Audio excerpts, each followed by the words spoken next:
Hey everybody, happy Wednesday. Pastor Matt here with your daily RPM. Hey, don't forget to give us a like and a share.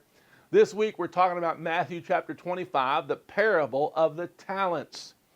A master, what we would say a business owner, went on a journey. He was on a long vacation. And before he went on vacation, he took his 3 employees in and he said, okay, I'm putting you in charge of this. I'm putting you in charge of this. I'm putting you in charge of this. And he gave them different levels of money to be in charge of according to their own ability. And then he went away on a long journey. And here's what I want you to know today. Just because the master was gone did not mean he did not care. You know, when he came back, he demanded an account for every one of those talents that he had given his servants.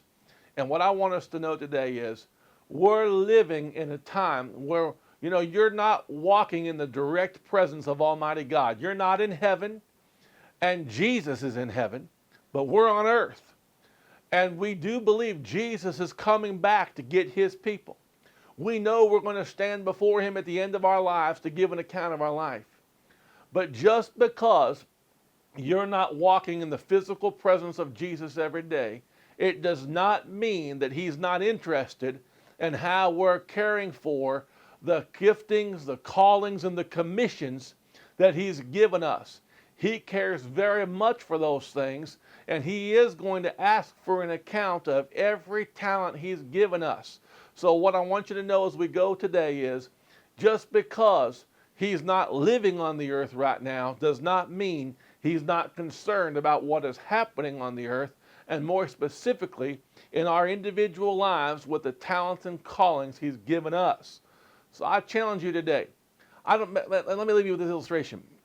I don't know if you've ever been at work and maybe we're kind of sloughing off a little bit, or maybe you were the boss and you had an employee that was sloughing off, and you would walk by their office and all of a sudden your employee would sit up real straight and start typing something and acting busy because the boss walked by.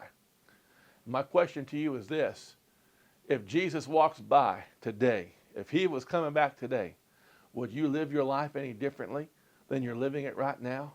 And if the answer is yes, we need to take heed to this parable and realize we need to be faithful and fruitful with the talents God has given us. God bless you. I'll see you tomorrow. If you like this video, like and share, and follow my dad on Pastor Matt Ministries.